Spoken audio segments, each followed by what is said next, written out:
అందరికీ నమస్కారం.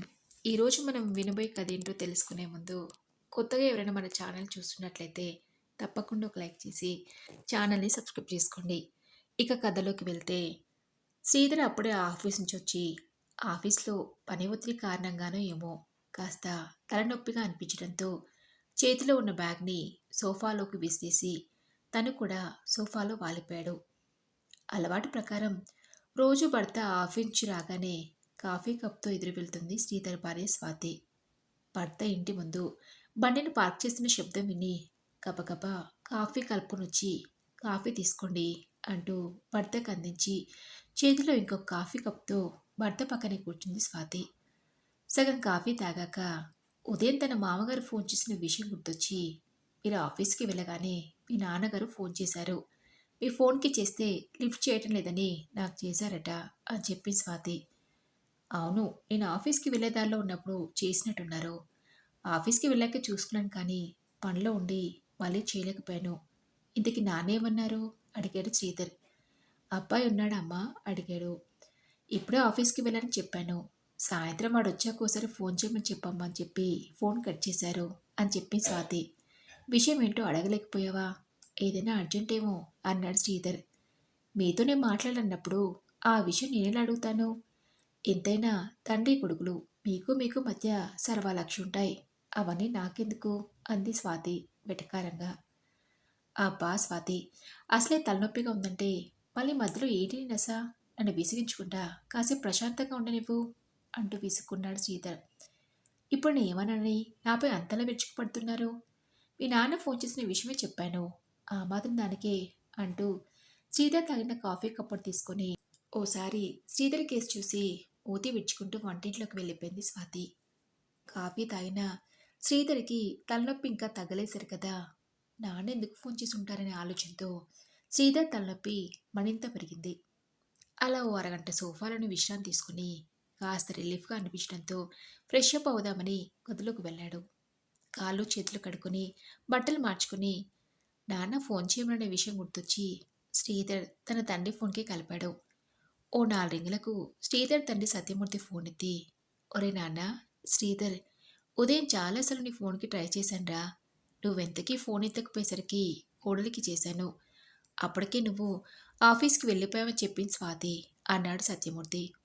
అవును నాన్న, మీరు ఫోన్ చేసినప్పుడు నేను ట్రాఫిక్లో ఉన్నాను, చూసుకోలేదు అన్నాడు శ్రీధర్. పర్వాలేదురా, నువ్వు కోడలు ఎలా ఉన్నారు అడిగాడు సత్యమూర్తి. మేం బాగానే ఉన్నాం నాన్న. మీరు అమ్మ ఎలా ఉన్నారు అడిగాడు శ్రీధర్. ఆ విషయం చెప్దామని ఫోన్ చేశాన్రా అన్నాడు సత్యమూర్తి. ఏమైందన్నా? మీ కానీ అమ్మ కానీ ఒంట్లో ఏమైనా బాగాలేదా అడిగాడు శ్రీధర్. అవునరా నాన్న, మా ఇద్దరి ఆరోగ్యాలు ఈ మధ్య అంతంత మాత్రంగానే ఉంటున్నాయి. ఒంట్లో బాగలేని ప్రతిసారి డాక్టర్కి చూపించుకోవడం కోసం మన ఊరికి 2 ఊర్ల అవతలున్న హాస్పిటల్కి వెళ్ళాలంటే చాలా ఇబ్బందిగా ఉంటుంది. రోజులో ఏదైనా అత్యవసరమైన పరిస్థితి వెళ్ళొచ్చు కానీ రాత్రిపూట అంటే ఎలా? పైగా నాకు మీ అమ్మకి ముందులా అస్సలు చేతకావటం లేదు. నేను అటో ఇటో వెళ్ళి కాయగూరలో సరుకులో తెస్తున్నాను కానీ మీ అమ్మకే పూర్తిగా ఇంటి పనులు చేయడానికి కూడా కష్టంగా ఉంటుంది అన్నాడు సత్యమూర్తి. తండ్రి మాటలకు శ్రీధర్, అయ్యో, మరిప్పుడు ఎలా నాన్న అడిగాడు. అందుకు సత్యమూర్తి, నేను మీ అమ్మ ఇక మీదట మీ దగ్గరే ఉండాలనుకుంటున్నాంరా. ఇంట్లోని సామానంతా సర్ది ఓ గదిలో వేసేసి వచ్చే వారం బయలుదేరామనుకుంటున్నాం అని చెప్పాడు. తండ్రి మాటలకి శ్రీధర్కి నెత్తిన పిడుగు పడ్డట్టయింది. ఆ షాక్లో ఏం మాట్లాడకుండా కాసేపు అలాగే ఉండిపోవటంతో, శ్రీధర్, నాన్న శ్రీధర్, నా మాటలు వినబడుతున్నాయా అని అవతల వైపు నుంచి సత్యమూర్తి కొడుకుని అడిగాడు. కాసేపటికి తేరుకొని, "ఆ, వినబడుతున్నాయి నాన్న. సరే, అలాగే చేయండి" అని చెప్పి ఫోన్ పెట్టేశాడు. ఆఫీసులో మొదలైన తలనొప్పి ఇందాక కాసేపు విశ్రాంతి తీసుకున్నాక తగ్గిపోయినట్టే అనిపించినా తనతో ఫోన్లో మాట్లాడాక శ్రీధర్కి మళ్ళీ తలనొప్పి మొదలైంది. ఈసారి శ్రీధర్కి వచ్చిన తలనొప్పి పని కారణంగానో అలసట కారణంగానో వచ్చింది కాదు. తండ్రి చెప్పిన విషయం విని ఏం చేయాలో అర్థం కాక టెన్షన్తో వచ్చిన తలనొప్పది. మా అమ్మ ఇక మీదట మనతో పాటే ఉండబోతున్న విషయం భార్యతో ఎలా చెప్పాలో అర్థం కాలేదు శ్రీధర్కి. వాళ్ళొచ్చాక ఇంట్లో జరగబోయే పరిణామాలని కళ్ళకు కట్టినట్టు కనిపిస్తున్నాయి శ్రీధర్కి. మొదటి నుంచి స్వాతికి శ్రీధర్ అమ్మానంటే గిట్టదు. ఎప్పుడైనా వాళ్ళు పండగకో పబ్బానికో కొడుకింటికొచ్చి ఓ వారం 10 రోజులు ఉండి వెళ్దామని వచ్చినా ఆ కొన్ని రోజులకే స్వాతి సృష్టించే అల్లకల్లోలం అంతా ఇంతా కాదు. కొన్ని రోజులకు వస్తేనే స్వాతి అంతలా చేస్తే మరిప్పుడు ఆ అమ్మా నాన్నలు ఎప్పటికీ నా దగ్గరే ఉండిపోతాడని తెలిస్తే అబ్బో, ఆ తర్వాత పరిస్థితిని ఊహించడానికే చాలా కష్టంగా ఉంది అనుకున్నాడు శ్రీధర్. స్వాతి శ్రీధర్ల పెళ్ళయి 3 సంవత్సరాలు అవుతుంది. భర్త తప్ప తనకి సంబంధించిన మరో వ్యక్తి అంటే స్వాతికి అస్సలు గిట్టదు. తను ఒట్టి స్వార్థపరాలు.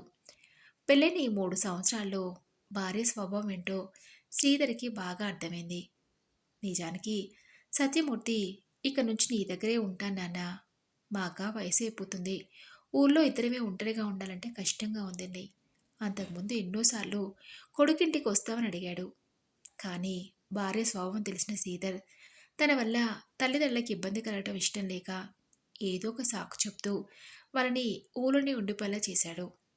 సత్యమూర్తి లక్ష్మీ దంపతులకు కూడా కోడలు ప్రవర్తన కొత్తేం కాదు.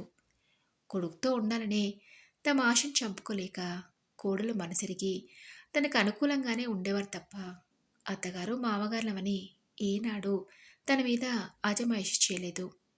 కానీ ఇప్పుడు ఆ వృద్ధ దంపతులకు ఒంటరిగా ఉండటం కష్టమయ్యి మిగిలిన జీవితాన్ని కొడుకు దగ్గర గడపాలని నిర్ణయించుకొని విషయం కొడుక్కి ఫోన్ చేసి చెప్పాడు సత్యమూర్తి. ఇంకో వారం తర్వాత కదా అమ్మ నన్ను వస్తానంది. ఇప్పుడే ఈ విషయం స్వాతో చెప్పి ఉన్న ఈ కాస్త ప్రశాంతతను కూడా దూరం చేసుకోవటం ఎందుకు అని ఏమీ తెలియనట్టున్నాడు శ్రీధర్. అలా వారం రోజులు గడిచాయి. తను చెప్పిన రోజు దగ్గర రావడంతో శ్రీధర్కి కంగారు మొదలైంది. ఏం చేయాలో అర్థం కాలేదు. ఈ టెన్షన్ని భరించడం కన్నా నాన్నకి ఫోన్ చేసి ఏదో ఒకటి చెప్పి వాళ్ళు రావటాన్ని వాయిదా వేస్తే బాగుంటుంది కదా అనుకుని మళ్ళీ తనే ఎన్నిసార్లు నల్లా ఇప్పుడు కాకపోయినా ఇంకొన్ని రోజులకైనా అమ్మ నాన్న నా దగ్గరికి రావాల్సిందే కదా, ఏదైతే అదే అవుతుందిలే రాని చూద్దాంలే అని అలా మరో 2 రోజులు గడిచాయి. తండ్రి చెప్పినట్టే ఆ రోజున సాయంత్రం శ్రీధర్ ఆఫీస్ నుంచి వచ్చిన కొద్దిసేపటికే సత్యమూర్తి లక్ష్మీ దంపతులు కొడుకింటికి చేరుకున్నారు. సత్యమూర్తి గుమ్మలో అడుగు పెడుతూనే హాల్లో ఉన్న కొడుకేసి చూస్తూ, ఏరా నాన్న మేము వస్తామని తెలిసినా స్టేషన్కి రాలేదేంట్రా అడిగాడు. పక్కనే స్వాతి ఉండటంతో శ్రీధర్కి ఏం మాటలో అర్థం కాలేదు. అమ్మా నాన్న మీరా, రండి రండి అంటూ ఇంట్లోకి వస్తున్న తల్లిదండ్రులకు ఎదురెళ్ళి వాళ్ళ చేతిలో ఉన్న బ్యాగ్లను అందుకున్నాడు శ్రీధర్. అత్తగారు మామగారు రావడం గమనించిన స్వాతి, రండత్తయ్య, రండి మావయ్య, బాగున్నారా అని ఏదో మొక్కుబడిగా ఇంట్లోకి ఆహ్వానించింది. కొడుకుతో కాసేపు ఆ మాట ఈ మాట మాట్లాడి కాళ్ళు చేతులు కడుక్కోవడానికి వెళ్లారు సత్యమూర్తి లక్ష్మీ దంపతులు. అలా కాసేపటికి అందరి భోజనాలు ముగిసి నిద్రపోవడానికి గదిలోకి వెళ్ళిన స్వాతి శ్రీధర్ని అడిగింది. ఏంటి, మీకు ముందే తెలుసా మీ అమ్మ నాన్నలు వస్తున్నారని? మరి నాతో ఒక్క మాటనే చెప్పలేదు అడిగింది. మొన్న నాన్న ఫోన్ చేశారని చెప్పావు కదా స్వాతి, ఆ రోజు సాయంత్రం నాన్నకి తిరిగి నేను ఫోన్ చేసినప్పుడు చెప్పాడు మేము వస్తున్నామని. ఆ తర్వాత ఏదో పనిలో పడి ఆ విషయం నీతో చెప్పడమే మర్చిపోయాను అన్నాడు శ్రీధర్. సరేలే, ఎప్పుడొచ్చినా అత్తయ్య మావయ్య వాళ్ళు వారం రోజులు ఉండి వెళ్ళిపోతారు కదా, నీకోసం ఈ వారం రోజులు ఎలాగోలా సర్దుకుంటానులేండి అంది స్వాతి. అంతకుముందెప్పుడు అమ్మ నన్ను వచ్చినా ఆ మరుసటి నుంచి ఎప్పుడు వెళ్ళిపోతారని ఎదురు చూసి వాళ్ళు వెళ్ళడం కాస్త ఆలస్యమైతే పిల్లి మీదనో ఎలుక మీదనో పెట్టి అమ్మ నన్ను అనే స్వాతేనా ఈసారి ఇలా మాట్లాడుతుంది? భగవంతుడా, స్వాతిలో వచ్చిన ఈ మార్పు నిజం కావాలి. అమ్మా నాన్నలు ఇక మీదట ఇక్కడే ఉండిపోతున్న విషయం తెలిసిన స్వాతి ప్రవర్తనలో ఎటువంటి మార్పు రావద్దు అని శ్రీధర్ ఆ భగవంతుని వేడుకుంటూ నిద్రలోకి జారుకున్నాడు. అలా వారం రోజులు గడిచాయి. శ్రీధర్ కొడుకు చంటితో సత్యమూర్తి లక్ష్మిలకు మంచి కాలక్షేపం అవుతుంది. ఎప్పుడూ లేని విధంగా కోడలు కూడా తాము వచ్చిన దగ్గర నుంచి బాగానే చూసుకుంటూ ఉండడంతో చాలా సంతోషంగా ఉన్నారు లక్ష్మి సత్యమూర్తి దంపతులు. అలా వారం రోజులు గడిచి ఆ మరుసటి రోజు బయలుదేరుతారనుకున్న అత్తగారు మావగారు ఇంకా బయలుదేరకపోవడంతో ఆఫీస్కి వెళ్తున్న భర్తను అడిగింది స్వాతి. ఈ రోజైనా మీ అమ్మ నాన్న వెళ్తున్నారా? వచ్చి వారం రోజులు దాటింది కదా అంది. శ్రీధర్‌కి ఏం చెప్పాలో అర్థం కాలేదు. ఆ విషయం నేనెలా అడగను స్వాతి. సరే నాకిప్పటికే ఆలస్యమైంది అంటూ ఆఫీస్‌కి బయలుదేరాడు. అలా మరో వారం రోజులు గడిచాయి. అంతకు ముందున్న వారం రోజులా లేదు స్వాతి ప్రవర్తన. అత్తామామల పట్ల చీటికి మాటికి చిరాకు పడుతుంది.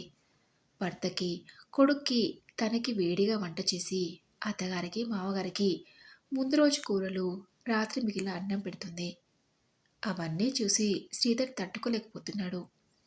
ఆకలవుతుందమ్మా అని అడగగానే వేడివేడిగా అన్నం వండి తినిపించే అమ్మకి కొడుకింట్లో ఇలాంటి భోజనం తినాల్సిన పరిస్థితా?